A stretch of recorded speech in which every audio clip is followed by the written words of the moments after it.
स्वागत है आपका ब्रेक के बाद और आप देखना शुरू कर चुके हैं शेयर बाजार सबका अधिकार, एक ऐसा शो जहां पर हम आपके सवालों के जवाब देते हैं। बस तरीका जो है वो अलग होता है और इन सब के बीच में आपको ये जो क्यूआर कोड आप देख रहे हैं, इस क्यूआर कोड को स्कैन करते ही आप व्हाट्सएप के जरिए हमसे जुड़ जाएंगे और अपने सवाल हम तक पहुंचाइए। अपने शहर का नाम, स्टॉक का नाम, किस भाव पे लिया है, किस क्वांटिटी में लिया है, नजरिया क्या है, शॉर्ट टर्म का या लॉन्ग टर्म का, ये जरूर बताइए। चलिए इन सब के बीच में जरा बाजार को भी एक निगाह डाल लेते हैं।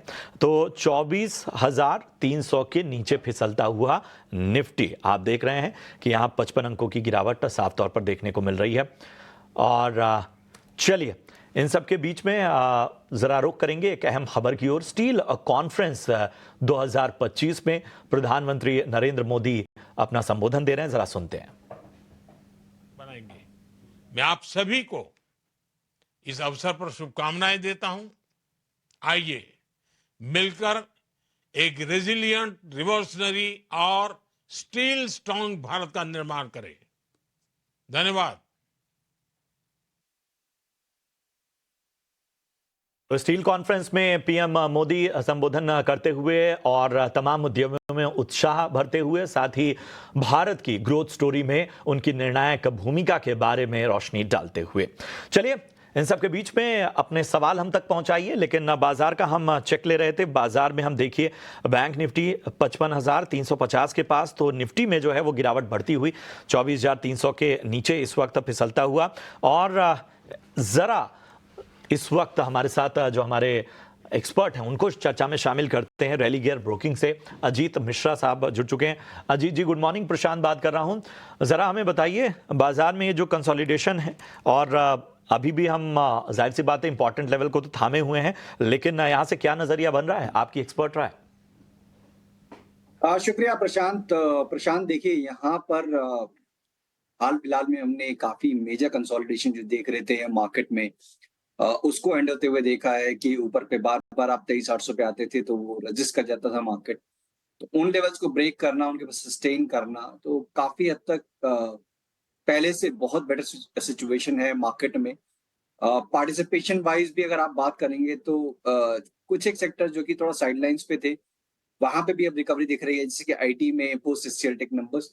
तो ब्रॉड बेस्ड पार्टिसिपेशन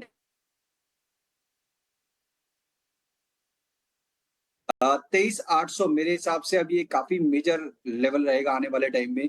जब तक इनके ऊपर होल्ड कर रहे हैं तब तक मार्केट में पॉजिटिव बायस बना रहेगा। बाय ऑन डिप्स की अप्रोच मेंटेन करके चलिए। ऊपर पे करीब 24,700 से लेकर 800 तक के लेवल्स इंडेक्स में आने वाले दिनों में आपको देखने को मिल सकते हैं। तो बाय ऑन डिप्स की मार्केट है, स्टॉक स्पेसिफिक फोकस रखिए। इसका मार्केट है, स्टॉक स्पेसिफिक एक्शन पर फोकस रखें। अंशित आपकी ये सलाह।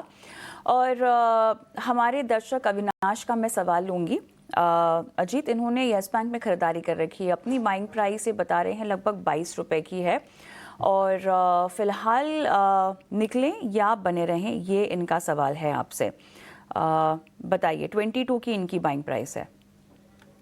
बिल्कुल कविता, देखिए यहाँ पे बैंकिंग एज अ पैक काफी ज्यादा इनफैक्ट मैं कहूंगा कि एक लौता सेक्टर ऐसा था जिसने कि पूरे इस गिरावट में बाजार को थामे रखा या फिर पेस ऑफ डिक्लाइन को कम रखा। But with in the sectors आपको बहुत सारे स्टॉक्स मिल जाएंगे जो कि काफी लंबे टाइम से अंडर परफॉर्म कर रहे हैं। उनमें से एक नाम यस बैंक का भी है। 22 के लेवल की इनकी बाइंग है, 18.5 का रेट है। रिजल्ट्स अभी आए थे तो उसके बाद एक अपटिक देखने को मिला था, बट उसमें भी मेजर एवरेजेस को रिक्लेम नहीं कर पाए। तो मेरी रिकमेंडेशन तो यही होगी कि आपको समझना चाहिए कि मार्केट के साथ या इंडेक्स के साथ जो स्टॉक पार्टिसिपेट कर रहे हैं उनमें जहाँ पे कि क्लियरली आउट परफॉर्मेंस आ रही है, stock like ICICI bank, Kotak, HDFC bank, उन पे शिफ्ट करने के बारे में सोचे इंस्टेड कि ये इसके साथ आप बने रहें। बस अपॉर्चुनिटी लॉस्ट और दोनों ही आपके अगेंस्ट जा रहा है कि with in the sector under performance भी है। तो शिफ्टिंग के बारे में सोच सकते हैं among any of these 3 names. ये है यस बैंक पर आपको राय मिलती हुई। राहुल का सवाल लेते हैं और यूट्यूब के जरिए हम तक इन्होंने अपना सवाल पहुंचाया है और राय जानना चाहते हैं जियो फिनांस पे। जियो फिनांस इन्होंने 300 के भाव से लिया हुआ है, लॉन्ग टर्म का नजरिया लेकर चल रहे हैं। 5 लाख का इन्हें जो है वो और इन्वेस्टमेंट करना है, ये भी जानना चाहते हैं कि आखिर किन स्टॉक में इन्वेस्टमेंट किया जा सकता है। तो अजीत जी, एक तो जियो फाइनेंस में इनका 300 के भाव पे खरीदारी है, दूसरा 5 लाख का और इन्वेस्टमेंट करना चाहते हैं। बताइए, इनको विस्तृत राय दीजिए। बिल्कुल देखिए, जियो फाइनेंस काफ़ी हद तक गिरावट के बाद जिस तरीके से हमने देखा स्टॉक में रिकवरी आते हुए, तो वो रिकवरी एक्सटेंड होते हुए के इंडिकेशन है। और 280 जो पहला हर्डल होगा इसका, उसके बाद करीब 300 जो कि इनकी बाइंग प्राइस है, वहाँ पे इनको इवैल्यूएट करना पड़ेगा एक बार दोबारा से कि किस तरीके की सिचुएशन पैन आउट हो रही है। फ्रेश इन्वेस्टमेंट की बात करें तो देखिए, बैंकिंग मेरे को लगता है कि अभी भी यहाँ पे आपको जो काफ़ी लंबे अंडर परफॉर्मेंस के बाद या रेंज के बाद एचडीएफसी, आईसीआईसीआई में जिस तरीके से ब्रेकआउट देखने को मिला है, और ओवरऑल फाइनेंशियली भी आप देख रहे हैं कि फंडामेंटली भी आपको पॉजिटिव ट्रिगर्स दिख रहे हैं। तो वहाँ पे रहने की राय होगी, तो एक बैंकिंग में से आप इन दोनों में से कोई भी नाम चूज़ कर सकते हैं। साथ ही साथ एक नाम आप आईटी पैक में से, अगर आपका लंबी अवधि का नज़रिया है, तो एचसीएल टेक को भी आप ऐड कर सकते हैं from 2 to 3 year of time horizon. Ajit, आगे बढ़ते हैं और अगले दर्शक ने जो है एचसीएल टेक पे सवाल पूछे हुए हैं। केतकी इनका नाम है और केतकी कह रही है इन्होंने 1567 पर खरीदारी कर रखी है और इन्होंने अपना नज़रिया हालांकि मुझे नहीं बताया है। हाल की ही खरीद ये लगभग लग रही है। नज़रिया नियर टर्म आउटलुक ही बताइएगा, किस तरह से अब स्ट्रॉन्ग Q4 अर्निंग्स और रेवेन्यू ग्रोथ के लिहाज से नंबर्स पॉजिटिव लगे, लेकिन कितना रुकना चाहिए? देखिए कविता, यहाँ पे अगर मैं बात करूँ तो आईटी एज अ पैक में भी काफ़ी लंबे टाइम तक एचसीएल टेक की आउट परफॉर्मेंस रही। ये करीब करीब जनवरी के बाद एक करेक्टिव फेज में आया, जिसमें कि इसने अपने दोबारा से मेजर सपोर्ट एरिया को रीटेस्ट करके, बट रिकवरी उतनी ही स्विफ्ट है, करीब 10% की गेन इस वीक में हो चुके हैं। मोमेंटम इंटैक्ट है, बट 1650 एक पहला हर्डल होगा जहाँ पे कि लॉन्ग टर्म एवरेजेस प्लेस्ड हैं।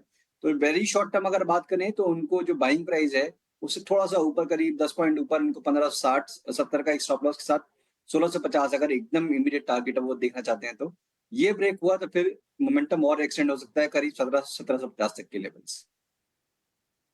आपको इन्वेस्टमेंट के लिहाज से भी अजीत जी ने बता दिया और रिलायंस जो है जियो फाइनेंस, उस पर भी आपको राय मिल गई। बढ़ते आगे। नतीजों के बाद थायरो केयर के शेयर में आज जोरदार उछाल देखने को मिला है। थायरो केयर पर खास रिसर्च के साथ मेरे सहयोगी रविंदर जुड़ चुके हैं। जी रविंदर, बताएं थायरो केयर के नतीजे कैसे रहे? जी बिल्कुल, थायरो केयर ने जो है अपने Q4 के रिजल्ट अनाउंस किए हैं और कंपनी ने जो है रेवेन्यू जो है उसमें 21% का अपटिक देखने को मिला ईयर ऑन ईयर बेसिस पर। वही अगर बात करें पैट की, तो पैट में भी जो है अच्छा खासा उछाल देखने को मिला 25% की, और एबिटा में भी जो है अच्छा खासा उछाल देखने को मिला जो 34 करोड़ से बढ़कर 57 करोड़ पर देखने को मिला है। तो ओवरऑल जो थायरो केयर के जो Q4 के नंबर थे काफ़ी स्ट्रॉन्ग थे। अगर बात करें Q4 में कंपनी का जो टोटल वॉल्यूम रहा है वो उसमें जो है 11% की ग्रोथ देखने को मिली है ईयर ऑन ईयर बेसिस पर। अगर बात करें सेगमेंट वाइज की, तो कंपनी का जो पैथोलॉजी सेगमेंट है उसका जो रेवेन्यू है उसमें 23% की ग्रोथ देखने को मिली ईयर ऑन ईयर बेसिस पर। वहीं अगर बात करें फ्रेंचाइजी की, तो फ्रेंचाइजी में भी जो है 22% की ग्रोथ देखने को मिली है। कंपनी जो है एक्विजिशन जैसे इनऑर्गेनिक ग्रोथ के अपॉर्चुनिटीज़ को यूज़ करके रैपिडली एक्सपांड कर रही है और उसमें काफ़ी अच्छी ग्रोथ देखने को मिल रही है। और कंपनी का जो है फोकस है B2B सर्विस प्राइवेट प्रोवाइडर बने रहने पर, जिसमें जो है cost effective value based model अपनाया गया है जो लार्ज बेस ऑपरेशन पर बेनिफिट होगा। और कंपनी जो है करंट फ्रेंचाइजी को मजबूत कर रही है और तंजानिया में भी जो है कंपनी रैपिडली एक्सपांड कर रही है, जिससे कि कंपनी जो है प्रोवाइड करेगी रिलायबल, हाई क्वालिटी और एफोर्डेबल डायग्नोस्टिक टेस्टिंग सर्विस। और कंपनी ने जो FY25 में जो एक्विजिशन किया था पोलो लैब और विमता लैब में, जिससे कि कंपनी का एम है कि जो फुटप्रिंट है नॉर्थ इंडिया और आंध्र प्रदेश और तेलंगाना में एक्सपांड करना। इस एक्विजिशन का जो परफॉर्मेंस है उसमें Q4 में दिखना चालू हो गया है, जहाँ पर जो इनऑर्गेनिक ग्रोथ रहा है Q4 में वो 2% पर रहा है। इसी के साथ साथ कुछ ब्रोकेज नोट आ रही है थायरो केयर पर, जहाँ पर इनक्रेड ने जो है मेंटेन रखा है एड रेटिंग और टारगेट प्राइस जो है 1010 का रखा है, जहाँ पे उन्होंने थायरो केयर को जो है हाई कन्विक्शन आइडिया पे जो है ऐड किया है। और उनका कहना है कि जो स्टॉक जो है अभी करंटली एक अच्छा अपॉर्चुनिटी प्रोवाइड कर रहा है एंट्री के लिए, जहाँ पर कंपनी का जो Q4 का जो रिजल्ट है काफ़ी स्ट्रॉन्ग रहा है। और कंपनी और जो तंजानिया है वो नेस्केंट स्टेज में है, लेकिन जो रेवेन्यू है वो क्वार्टर ऑन क्वार्टर डबल हो रहा है। उनका मानना है कि थायरो केयर जो है FY26 में और एक्विजिशन कर सकता है उनकी ग्रोथ स्ट्रैटेजी के तहत। आपका इस अहम जानकारी के लिए। तमाम पहलुओं कारोबार को लेकर आगे क्या प्लानिंग चल रही है वो सब आपके दर्शकों के सामने रखने के लिए अजीत जी मैं आपके पास आना चाहूँगा। और सबसे पहले तो थायरोकेयर में ही राय दीजिए। हम देख रहे हैं कि लगभग 14% इस वक्त के मजबूती 13.5% के आसपास। पिछले 7 दिनों में देखें तो लगभग अच्छा खासा मूव यहाँ पर दिया है। केवल हम इस सेगमेंट में ही नहीं, फार्मा के भी चुनिंदा स्टॉक्स में अच्छी तेज़ी देखने को मिल रहे हैं। एक वक्त पे डिफेंसिव स्टॉक्स माने जाते थे ये सब। हमें बताइए थायरोकेयर पे क्या राय बन रही है, या फार्मा में कहीं और बेहतर नजरिया है तो वो भी राय दें। बिल्कुल देखिए, यहाँ पे थायरोकेयर में काफी स्ट्रॉन्ग ट्रैक्शन देखने को मिला है। जिस तरीके से करीब 28% के गेन इस वीक में हो चुके हैं। वॉल्यूम्स काफी स्ट्रॉन्ग रहे हैं। बट इस मोमेंटम के बाद में देखते थोड़ा बहुत स्टॉक शायद कंसोलिडेट करे और वो हेल्दी भी होगा। करीब 830 से लेकर 900 के बीच में कहीं ये कंसोलिडेशन देखने को मिल सकता है। तो जो फ्रेश बाय करना चाहते हैं उनको थोड़ा सा अभी ग्रेजुअली एक्यूमुलेट करने की रिकमेंडेशन होगी कि एक बार 830 से लेकर 900 के रेंज के बीच में ये बाय करें। और 780 एक बेस मेरे हिसाब से ये अभी बन जाएगा नियर टर्म के लिए। और 1040 तक के टारगेट्स पोटेंशियली आपको देखने को मिल सकते हैं। इसके अलावा जो मैं फार्मा स्पेस में देख रहा हूँ जहाँ पे कि काफी ज्यादा स्ट्रेंथ मुझे नजर आ रही है वो है डिविस लैब की। अगर आप देखेंगे तो स्टॉक ने काफी मेजर कंसोलिडेशन को एंड करने के अब इंडिकेशन दे दिए हैं। स्टॉक ऑलमोस्ट अपने रिकॉर्ड हाइज के पास है। और जो लास्ट मैं देख पा रहा हूँ कि 6 महीने का कंसोलिडेशन वो एंड होता हुआ नजर आ रहा है। तो यहाँ पे मुझे लगता है कि करीब करीब 6600 6700 तक के पोटेंशियल टारगेट्स डिविस लैब में आपको देखने को मिल सकते हैं। और 6000 के क्लोजिंग स्टॉप लॉस के साथ यहाँ पे भी आप लॉन्ग पोजीशन बना सकते हैं। चलिए, टीवी स्लैब पर ये सलाह। और अगले दर्शक फोन लाइन पर हमारे साथ है गुड़गांव से विनोद। विनोद हाय, गुड मॉर्निंग। गुड मॉर्निंग जी। बताइए किस स्टॉक में आपने खरीदारी कर रखी है? बंधन बैंक है मेरे पास 2600 share. Okay sir. Average price है 210 रुपए। और मैं लॉन्ग टर्म इन्वेस्टर हूँ। काफी घाटा तो चल रहा है लेकिन क्या इस समय और ऐड करूँ? बिल्कुल। अजीत, और ऐड करने की आप सलाह इनको देंगे? देखिए कविता, जैसे मैं बता रहा था कि banking as a pack as a sector काफी स्ट्रांगली परफॉर्म किया। बट उसमें बहुत सारे स्टॉक्स ऐसे भी हैं जो कि स्ट्रगल कर रहे हैं month on month, year on year. तो उसमें से एक ऐसा नाम है बंधन बैंक का, जिसमें कि अगर आप देखेंगे तो बीच में थोड़ा बहुत कंसोलिडेशन पॉज जरूर दिखा था। बट ओवरऑल अगर आप देखेंगे तो नेगेटिव ट्रेंड ही बना हुआ है काफी लंबे टाइम से। और वो चेंज होता हुआ नजर नहीं आ रहा है जब तक कि इनके बाइंग प्राइस के ऊपर स्टॉक ना निकल जाए। करीब 200 के ऊपर जब तक सस्टेन नहीं करता तक मुश्किल लगता है मुझे। तो लंबी अवधि का नजरिया है। मैं तभी यही कहूंगा कि जो अच्छे स्टॉक्स हैं, फ्रंटलाइनर्स, जहां पे अपॉर्चुनिटी मिल रही है, जहां पे कि मार्केट के साथ भी अलाइंड है, आईसीआईसीआई, एचडीएफसी, कोटक, इनमें शिफ्ट होने के बारे में सोचें। एटलीस्ट पार्शियल पोजीशन जरूर शिफ्ट करें। चलिए, ये सलाह बंधन बैंक में आपको मिलती हुई, लेकिन हमें रुकना होगा एक छोटे से ब्रेक के लिए। और ब्रेक के उस पार भी आपके सवालों के जवाब हम दे रहे हैं। क्यूआर कोड आपकी स्क्रीन पे फ्लैश हो चुका है, इसे स्कैन करें और झटपट अपने सवाल हम तक पहुंचाएं। मिलते हैं ब्रेक के बाद। स्वागत है आपका ब्रेक के बाद। शेयर बाजार सबका अधिकार आप देख रहे हैं। फटाफट से अपने सवाल हम तक पहुंचाते रहिए। आज अगर कुछ सवालों को हमने छोड़ा है तो कल के शो में शामिल कर पाएंगे। हमारे साथ विजय जी जुड़े हुए हैं। विजय जी नमस्कार, कहां से बात कर रहे हैं? मैं सूरत से बात कर रहा हूँ सर। जी बताइए, क्या मदद की जाए आपकी? पर मेरे 2 शेयर पर सवाल थे। एक टाटा पावर सर, मैंने 73 मेरी क्वांटिटी है। ठीक है। 413 का मेरा बाइंग प्राइस है। और दूसरा है टाटा टेक्नोलॉजी, मेरे पास 54 शेयर हैं 54, 949 के लेवल पर। ठीक है, तो टाटा टेक का 950-49 के आसपास पे आपने खरीदा है। और एक बार टाटा पावर का बताएंगे, किस भाव पे लिया आपने? 413 सर। ठीक है, अच्छा, दोनों ऊपरी स्तरों पे खरीदारी है आपकी का। चलिए अजीत जी बताइए, क्या राय बन रही है? टाटा पावर 413 की बाइंग है, और इसके अलावा अगर हम बात करें खासतौर पे टाटा टेक की, तो यहाँ पर इन्होंने भी ऊपरी स्तरों की खरीदारी की है 950 के आसपास। बताइए। देखिए प्रशांत, टाटा पावर में सिचुएशन काफी बेटर है। मींस काफी ज्यादा नीचे के प्राइसेस देख के स्टॉक में अभी बने हुए हैं। और अब स्टॉक अपने धीरे धीरे इनकी बाइंग प्राइस के पास आ रहा है। अच्छी बात यह है कि मेजर एवरेजेस के ऊपर कंसोलिडेट कर चुका है, वहां पे एक बेस बॉन्ड फॉर्म कर चुका है। तो नियर टर्म में मुझे लगता है कि करीब 415 जो कि उनका बाइंग प्राइस का लेवल है, उसके बाद करीब 435-40 तक के लेवल्स यहाँ पे एंटिसिपेटेड है कि आपको स्टॉक में देखने को मिल जाए।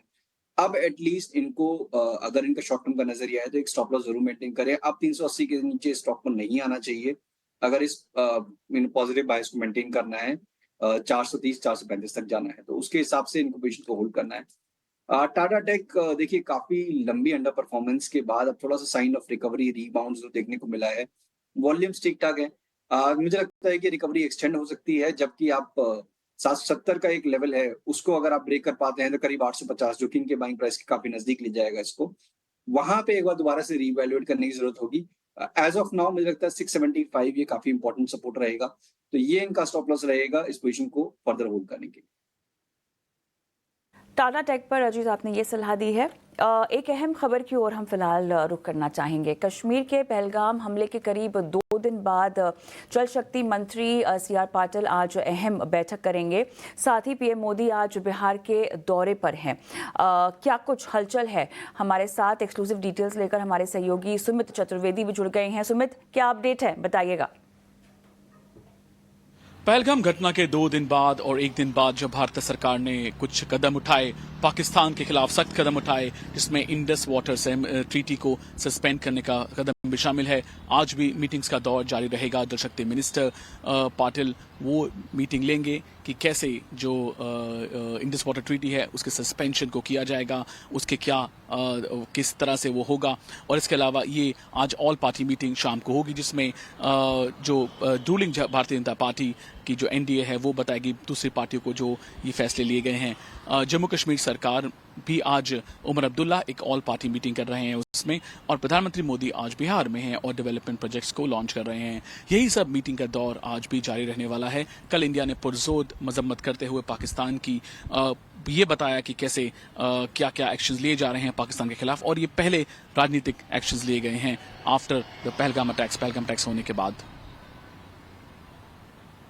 चलिए, बहुत बहुत शुक्रिया करेंगे इस अहम जानकारी के लिए आपका। चलिए बढ़ते हैं आगे और एक और सवाल लेते हैं। और रितेश का सवाल जो है वो इस वक्त CDSL पे है और YouTube के ज़रिए ये सवाल हम तक पहुंचा हुआ है। 1166 शेयर 1166 के भाव पे, माफ़ कीजिएगा, इन्होंने ये शेयर लिया हुआ है और 25 शेयर इनके पास है। 5 साल का नज़रिया ले रहे हैं। तो बताइए क्या राय बन रही है अजीत जी फटाफट से। CDSL पे अच्छे लेवल पे बाइंग है 1166। इस उतार चढ़ाव भरे मार्केट में इस तरह की एंट्री भी बड़ी मायने रखती है। बिल्कुल, और साथ साथ काफी लंबी अवधि का नजरिया है। तो बेसिकली अगर आप प्ले कर रहे हैं कि इंडिया की कैपिटल मार्केट और कितनी स्ट्रेंथन होगी आने वाले टाइम में, तो नो डाउट इस स्टॉक के थ्रू आप उसको प्ले कर सकते हैं। और पास में भी हमने देखा है कि जब मार्केट में न्यू एडिशंस हुए थे, न्यू एंट्रेंट्स के प्लेयर्स की इसमें वापसी हुई थी और एडिशन हुए थे 2020 से लेकर 24 तक का पेस, स्टॉक ने काफी अच्छे रिटर्न्स दिए थे। अभी भी वो ट्रेंड लॉन्ग टर्म पे जारी है, तो मुझे लगता है कि अच्छी बाइंग लेवल है, उसको बने रहना चाहिए। पहला एक पड़ाव करीब 1500 पे हो सकता है, उसको ब्रेक करने के बाद करीब रिकॉर्ड हाइस की तरफ आने वाले टाइम में आपको स्टॉक नजर आ सकता है। तो अच्छी लेवल की बाइंग है, बने रहिए आप यहाँ पर। चलिए, इतने ही सवालों को आज हम शामिल कर पाएंगे। अजीत जी बहुत बहुत शुक्रिया अपना कीमती समय देने के लिए, निवेशकों का मार्गदर्शन करने के लिए। औपचारिकता है इसलिए अपना डिस्क्लेमर भी देते जाइए। बिल्कुल, शुक्रिया। देखिए, यहाँ पे जो भी स्टॉक्स हमने डिस्कस किए, पर्सनली कोई भी स्टॉक में होल्ड नहीं करता हूँ, बट हमारे क्लाइंट्स के पास पोजीशंस हो सकती हैं। शुक्रिया अजीत जी, बहुत बहुत धन्यवाद, अपना समय आपने दिया।